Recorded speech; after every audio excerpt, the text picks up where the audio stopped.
नमस्कार। पुनः स्वागत है आपका मेरे YouTube तथा Facebook चैनल पर।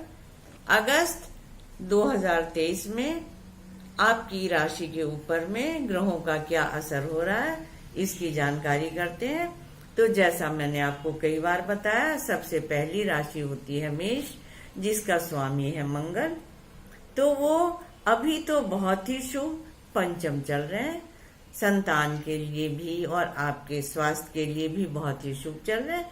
लेकिन जैसे ही वो कन्या में जाएंगे, उस समय से फिर थोड़ी सी आपको शारीरिक तकलीफ हो सकती है, जिसका ध्यान आपको रखना चाहिए। सूर्य अभी चतुर्थ चल रहे हैं, लेकिन 17 अगस्त रात्रि शेष से जब पंचम होंगे, उस समय पर संतान के लिए भी बहुत शुभ है, आपके लिए भी बहुत शुभ है। विदेश यात्रा के भी योग बनते हैं और हर प्रकार से शुभता आ रही है आपके ऊपर में। हालांकि शनि बहुत शुभ है आपके धन के लिए, राहु भी शुभ है, बृहस्पति भी धन के लिए शुभ है। लेकिन शनि की पूर्ण दृष्टि आपके शरीर पर अर्थात लग्न पर अर्थात राशि पर, और जो 17 अगस्त से सूर्य जब चले जाएंगे सिंह में, उस समय पर और अभी मंगल पर जो पूर्ण दृष्टि है, शनि और मंगल दोनों समसप्तम योग बना रहे हैं। तो शनि की पूर्ण दृष्टि मंगल पर होकर के आपकी शारीरिक क्षमता को थोड़ी सी कमी कर रहा है। साथ ही आपका चतुर्थेश चंद्रमा वो अभी शनि तथा केतु के बीच में हो गया, जो कि मकर राशि में है। भाग्येश बृहस्पति आपके बहुत ही अच्छे हैं, शरीर पर ही बैठे हुए हैं, आपकी राशि पर ही स्थित हैं, जो हर प्रकार से आपके लिए शुभता लेकर के आते हैं। लेकिन राहु की स्थिति उसके साथ में थोड़ी सी कमी हो जाती है। शुक्र आपके जब वक्री होकर के 7 अगस्त से चले जाएंगे कर्क में, उस समय पर दाम्पत्य जीवन में थोड़ी सी सुगमता आएगी, सहजता आएगी, जो आपके चतुर्थेश हो जाएंगे, जो आपके चतुर्थ भाव में आ जाएंगे। कुल मिलाकर के माह आपके लिए धन के लिए, लाभ के लिए, काम के लिए शुभ है। बस थोड़ी सी मानसिक शांति बनी रहे, इसका ध्यान दें आप। बुध तो आपके लिए उतना ज्यादा असर नहीं करते, क्योंकि मेष राशि वालों के लिए बुध बहुत अच्छा फल नहीं देते, लेकिन फिर भी वो आपके पंचम भाव में वक्री होकर के चलेंगे। तो कभी कभी बुद्धि के कारण, गलत बुद्धि के कारण, गलत सोच के कारण कभी कभी अस्थिरता आ सकती है, जिसका ध्यान दें आप। माह पर्यंत ओम ध्याता नमः मंत्र का जाप करते रहें, आपके लिए बहुत शुभ फल होगा। अब दूसरी राशि वृष की बात कर लेते हैं, जिसका स्वामी शुक्र है, जो अभी आपके सुख भाव में चल रहा है। तो घर का, वाहन का, हर प्रकार से सुख आपको प्राप्त हो रहा है। हालांकि मंगल से उसकी युति हो रही है, बुध से युति हो रही है, तो बहुत ही शुभ है। लेकिन शुक्र आपके वक्री होकर के कर्क में चले जाएंगे और तीसरे हो जाएंगे 7 तारीख से। उस समय पर थोड़ी सी आपको उलझन हो सकती है। कर्मेश शनि आपके कर्मेश शनि आपके कर्म भाव में स्थित है, लेकिन वक्री है। काम के लिए आपका बहुत समय शुभ चल रहा है, लेकिन फिर भी कभी कभी जितनी आप लाभ की अपेक्षा करते हैं, जितने काम की अपेक्षा करते हैं, वक्री होने के कारण शनि जहां से आप चले थे वहीं पर फिर वो आपको पहुंचा देता है। बस इसका आप थोड़ा सा ध्यान रखें। मंगल आपके जब चले जाएंगे कन्या में, तो पंचम हो जाएंगे। उस समय पर थोड़ा सा क्रोध आ सकता है, जिससे आपको बचना चाहिए। बृहस्पति आपके 12वें होकर के, राहु के 7वें होकर के विदेश यात्रा का योग बनाते हैं, क्योंकि बृहस्पति आपके अष्टमेश है और अष्टमेश का 12वें भाव में होने के कारण कभी कभी आदमी को विदेश से बहुत लाभ हो जाता है। तो इसके आपके बहुत अच्छे योग हैं। काम का भी आपका बहुत अच्छा समय है और संतान के लिए भी बहुत उन्नति है। जो काम आप सोच रहे होंगे वो काम आपका होगा तो, लेकिन थोड़ा धीरे होगा। आप महापर्यंत ओम जितमार नमः मंत्र का जाप करते रहें। अब तीसरी राशि मिथुन राशि, जिसका स्वामी बुध होता है। भचक्र में बुध बाल ग्रह है। अभी बुध आपकी राशि से तीसरे चल रहे हैं और तीसरे होकर के शुभ हो रहे हैं, लेकिन जब वो वक्री हो जाएंगे उस समय से थोड़ी सी बुद्धि में वक्रत्व आ सकता है। और बुध ग्रह मैत्री का कारक होता है, बुध ग्रह व्यापार का कारक होता है, बुध ग्रह बहुत जल्दी चीजों को समझने का कारक होता है। निरक्षीर विवेक, क्या सही है क्या गलत है, इसकी जानकारी देता है। स्टॉक मार्केट का भी कारक, दलाली का भी कारक बुद्धि होता है। तो उसके लिए थोड़ी सी, जब आप स्टॉक एक्सचेंज में काम कर रहे हैं या इसका काम कर रहे हैं तो थोड़ी सी सावधानी रखें, क्योंकि हो सकता है कि आप इसके कारण से थोड़ी सी हानि में आ जाए, क्योंकि बुध का वक्रत्व एडजस्टमेंट में बहुत प्रॉब्लम करता है और जहां पर आपको शेयर में लगाना चाहिए उसमें नहीं लगा करके आप गलत शेयर में इन्वेस्ट कर सकते हैं। भाग्य शनि आपका बहुत बलवान भाग्य भाव में ही बैठा हुआ है और सूर्य भी आपके अभी दूसरे भाव में स्थित होकर के बहुत ही शुभ फल दे रहे हैं। धन के लिए बहुत अच्छा है। बृहस्पति और राहु ये भी आपके धन के लिए बहुत ही शुभ है। लेकिन जो परिवार में सामंजस्य की बात हो रही है, जो दाम्पत्य जीवन में सामंजस्य की बात हो रही है, उसमें थोड़ी सी कमी हो जाती है। अभी तो चंद्रमा आपके अष्टम है। चंद्रमा जब 3 तारीख से चले जाएंगे कुंभ में, उस समय से फिर आपके लिए बहुत ही शुभ फल हो जाएगा। अभी चंद्रमा थोड़े से आपको अच्छा फल नहीं दे रहे हैं, लेकिन बहुत ही शुभ फल होगा और आप बहुत उन्नति करेंगे।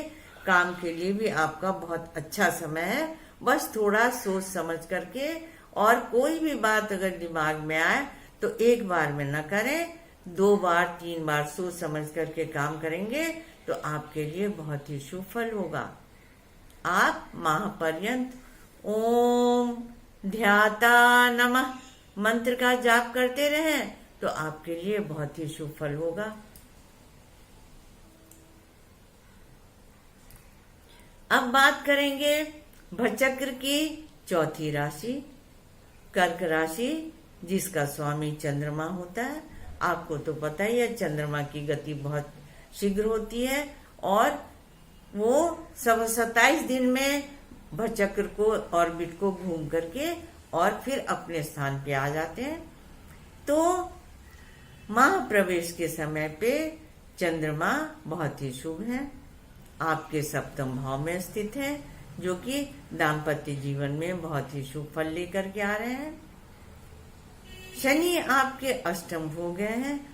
शनि अष्टम भाव में बहुत ही असरकारक होते हैं, शुभ फल कारक होते हैं, लेकिन वक्री होने के कारण थोड़ी सी समस्या आ सकती है। वाहन चलाने में सावधानी रखनी चाहिए। मंगल अभी आपके दूसरे भाव में चल रहे हैं।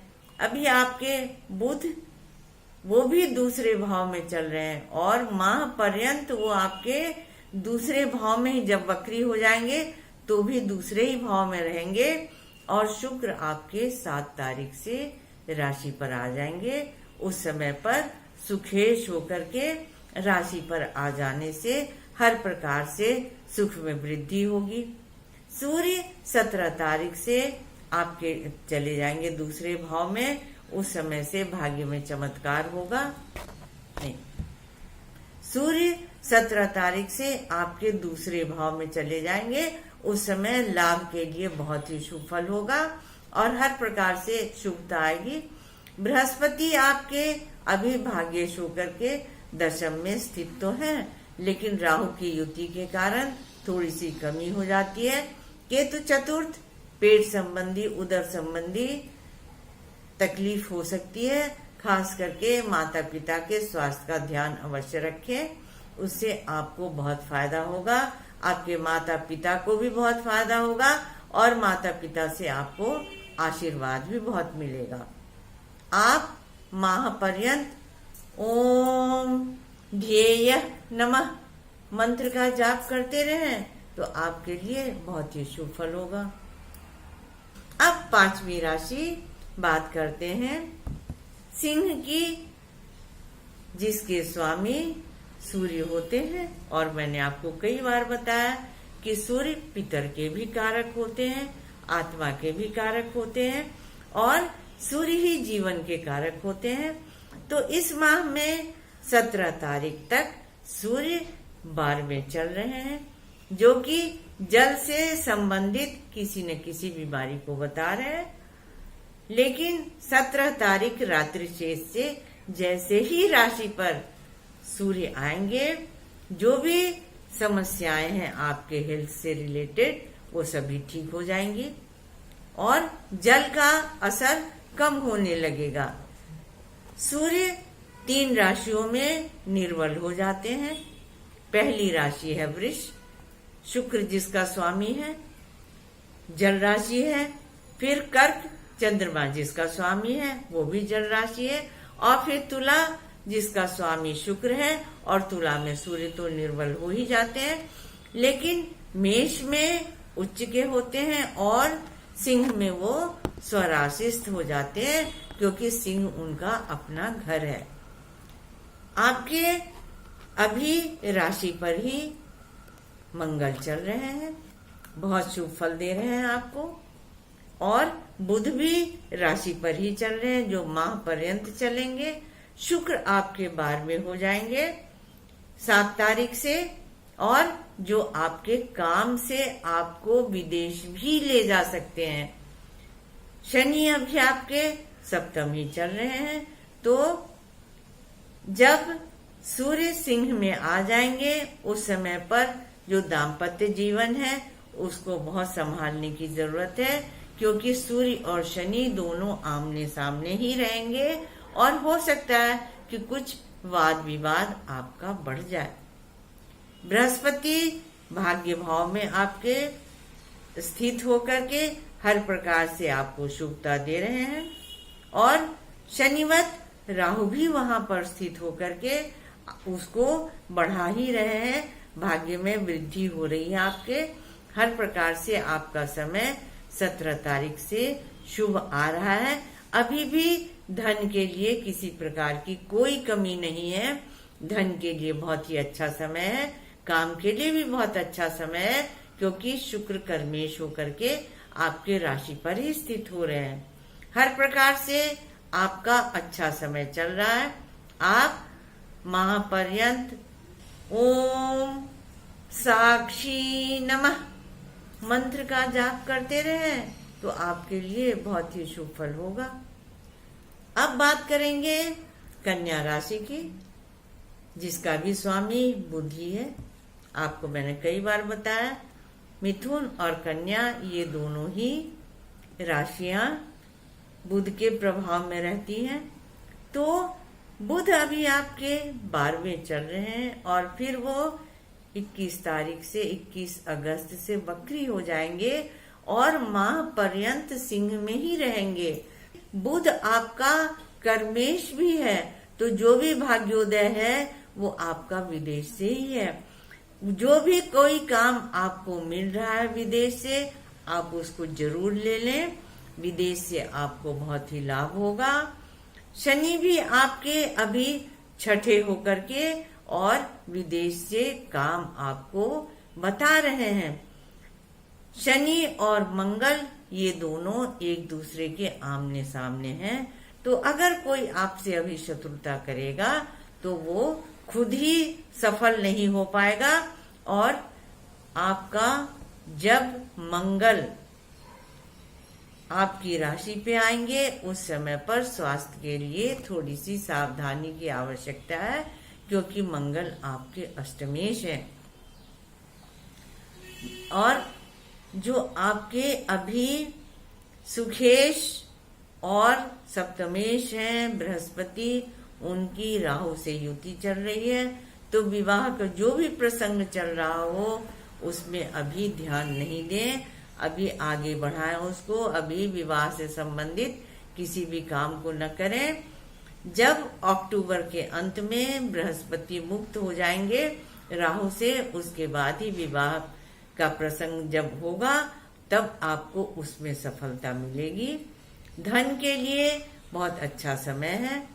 सूर्य अभी आपके चल रहे हैं लाभ भाव में ही, और जब 7 अगस्त से शुक्र आपके लाभ भाव में भाग्येश होकर के आ जाएंगे, उस समय पर भाग्य में चमत्कार होगा और हर प्रकार से आपके लिए शुभता आएगी और आप काम में सफल हो सकेंगे। आप माह पर्यंत ओम जयाय नमः मंत्र का जाप करते रहें तो आपके लिए बहुत शुभ फल होगा। अब बात करेंगे भचक्र की 7वीं राशि तुला की, जिसका स्वामी भी शुक्र ही होता है, जो जल राशि है। तो अभी आपके शुक्र बहुत ही शुभ चल रहे हैं, लाभ भाव में चल रहे हैं, और 7 तारीख से जब वो वक्री होकर के और आपके कर्म भाव में आ जाएंगे, उस समय पर भाग्य में चमत्कार होगा, कर्म में भी चमत्कार होगा आपका, और बहुत अच्छे काम आपको मिलेंगे। सूर्य भी आपको बहुत ही शुभ फल दे रहे हैं। भाग्येश बुध भी आपके अभी लाभ भाव में स्थित होकर के हर प्रकार से आपके लिए शुभ फल लेकर के आ रहे हैं। कहीं पर भी किसी भी प्रकार से जहां से भी आप चाह रहे हैं वहां से आपको लाभ ही लाभ हो रहा है। धन की बहुत अच्छी प्राप्ति आपको हो रही है। आपके राशि पर ही अभी केतु का विचरण हो रहा है और सप्तम भाव में विचरण हो रहा है बृहस्पति और राहु का, जो दाम्पत्य जीवन में थोड़ी सी कटुता लेकर के आ जा रहे हैं, कटुता लेकर के आ रहे हैं। साथ ही जब मंगल चले जाएंगे कन्या में, उस समय पर भी आपके दाम्पत्य जीवन में थोड़ी सी समस्या उत्पन्न हो सकती है। लाभ के लिए तो बहुत ही शुभ समय है, काम के लिए भी, लेकिन आपको अपना घर भी बना करके रखना चाहिए। जब तक आप घर को सही तरीके से नहीं बनाएंगे तब तक कितना भी आप सामान या धन सबकी प्राप्ति कर लें, लेकिन शुभता में थोड़ी कमी हो जाती है। आप पंचमेश आपका बहुत शुभ है, वो भी आपका पंचम भाव में ही बैठा हुआ है, विदेश से भी लाभ करा रहा है, विदेश भी जाने के योग है, उच्च शिक्षा के भी बहुत अच्छे योग हैं। बस घर को संभाल करके रखिए, अपनी चेतना को थोड़ी सी समझ के साथ में प्रकाश में लेकर के आए, बहुत ही शुभ फल होगा। आप माह पर्यंत ओम चेता नमः मंत्र का जाप करते रहें तो आपके लिए बहुत ही शुभ फल होगा।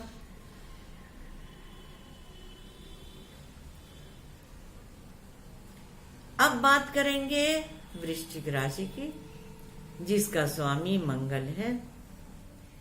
तो मंगल तो अभी हर प्रकार से आपके लिए शुभता लेकर के आए हैं, क्योंकि आपका राशिश मंगल ही दशम में स्थित है, और वो भी शुक्र के साथ में और बुध के साथ में। साथ ही आपके सूर्य कर्मेश होकर के आ जाएंगे 17 तारीख से कर्म भाव में ही, तो बहुत ही शुभ समय रहेगा। अभी आपके भाग्य भाव में सूर्य का भ्रमण हो रहा है, वो भी आपके लिए बहुत ही शुभ फल है। शनि आपके सुखेश होकर के सुख भाव में ही स्थित हैं, जो कि वाहन का भी योग बना रहे हैं, लेकिन पेट की समस्या, नस की समस्या थोड़ी सी आपको प्रभावित कर सकती है। इसके लिए आपको सावधान रहने की आवश्यकता है। शुक्र आपका ये भी अभी तो बहुत ही शुभ चल रहा है, जो कि दशम भाव में स्थित है, और फिर भाग्य भाव में जब वो वक्री होकर के 7 तारीख से चले जाएंगे, उस समय पर भी आपके लिए बहुत ही शुभ फल होगा। बृहस्पति अभी आपके छठे चल रहे हैं राहु के साथ में। बस यही एक थोड़ी सी समस्या की बात हो रही है, क्योंकि बृहस्पति आपका पंचम भाव का कारक है, जो बृहस्पति आपको हमेशा ही सन्मार्ग पर चलना सिखाता है, लेकिन अभी आप थोड़ा सा अपने आप को संभाल नहीं पा रहे हैं। उसको आप संभालें, हर प्रकार से आपके लिए अच्छा फल होगा। आप माह पर्यंत ओम ज्ञानदः नमः मंत्र का जाप करते रहें तो आपके लिए बहुत ही शुभ फल होगा। अब बात करेंगे काल पुरुष की, भचक्र की, ऑर्बिट की नवी राशि, जिसका स्वामी है बृहस्पति, ग्रहराज, सभी ग्रहों में सबसे बड़ा। अभी आपके राशिश बृहस्पति पंचम चल रहे हैं, लेकिन उनकी राहु से युति हो रही है, तो शरीर के प्रति थोड़ी सी सावधानी बहुत आवश्यक है। काम के लिए बहुत ही अच्छा है। आपका मंगल, बुध और शुक्र, ये सभी आपके मंगल, बुध और शुक्र सभी आपके भाग्य भाव में स्थित है। मंगल आपका बहुत योग कारक है, और जब वो अभी चले जाएंगे कर्म भाव में, उस समय पर भी आपके लिए बहुत ही शुभ फल होगा। बुध तो माह पर्यंत आपके भाग्य भाव में ही रहेंगे, अभी मार्गी चल रहे हैं, और जब वक्री रहेंगे तब भी सिंहस्थ बुध आपके लिए बहुत ही शुभ फल लेकर के आएंगे, क्योंकि बुध आपके सप्तमेश और कर्मेश है। सूर्य भी 17 तारीख से आपके लिए बहुत ही शुभ फल लेकर के आएंगे और आपके भाग्य भाव में स्थित होंगे। शनि आपके तीसरे बैठ करके पराक्रम में वृद्धि कर रहे हैं। हर प्रकार से आपके लिए धन की वृद्धि हो रही है, हर प्रकार से शुभता है। बस आपको अपने स्वास्थ्य की चिंता करनी चाहिए और थोड़ा भगवत भजन में ध्यान लगाएं, तो हर प्रकार से आपके लिए शुभ फल होगा। आप माह पर्यंत ओम प्राणदः नमः मंत्र का जाप करते रहें तो आपके लिए बहुत ही शुभ फल होगा। अब बात करेंगे भचक्र की 10वीं राशि, मकर की, जिसके स्वामी हैं शनि। तो शनि अभी दूसरे घर में चल रहे हैं, बहुत ही लाभदायक है, और वक्री हो रहे हैं, अपने घर की ओर मकर की ओर आ रहे हैं। शनि ने 2 घरों पर अपना आधिपत्य जमाया हुआ है, मकर और कुंभ पर, क्योंकि शनि हवा का, वायु का कारक होता है। इसके लिए थोड़ी सी सांस लेने में समस्या आ सकती है, इस पर आपको ध्यान देने की बहुत आवश्यकता है।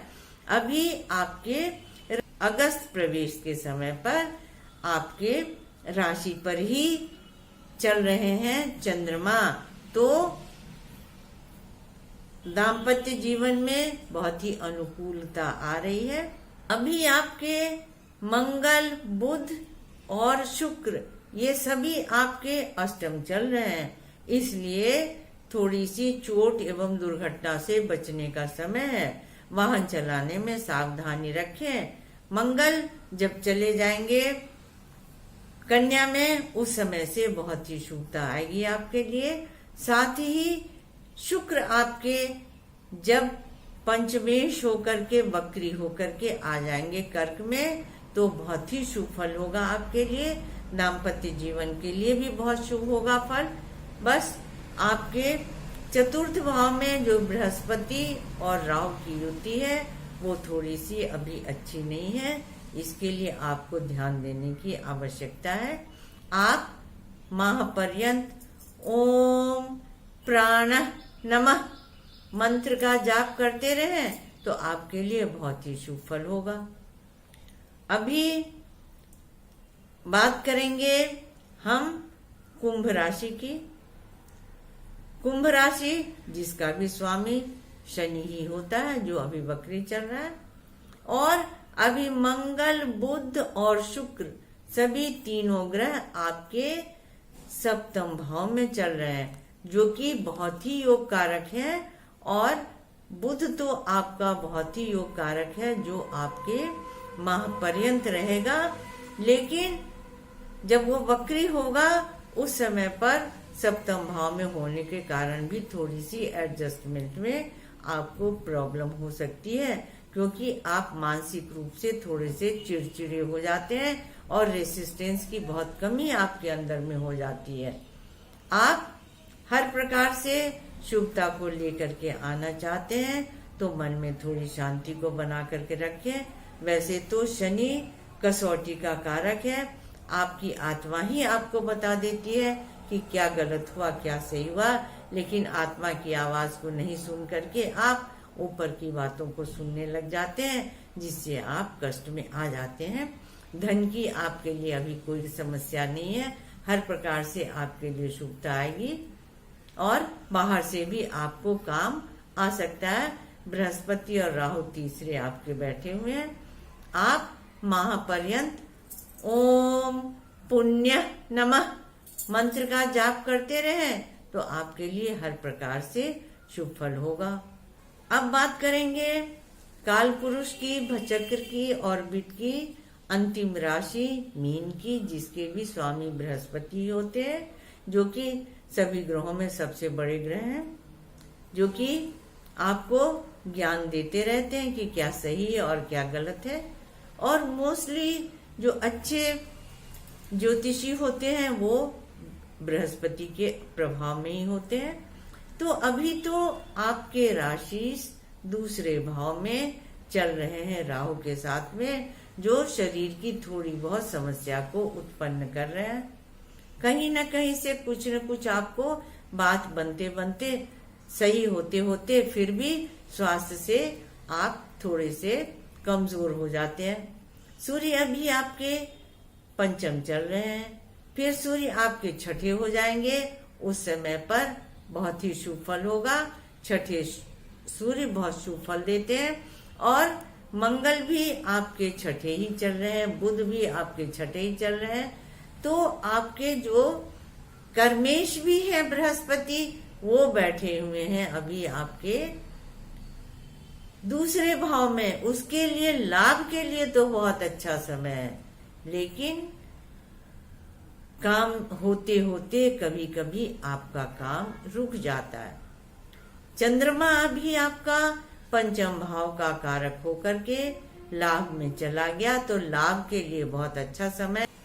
अगर आपने अभी तक चैनल को सब्सक्राइब नहीं किया तो जरूर करें, साथ ही बेल आइकन को दबाना न भूलें, जिससे कि आपको नोटिफिकेशन मिलता रहे और आप आगे देखते रहें कार्यक्रम को और उससे आप लाभान्वित होते रहें।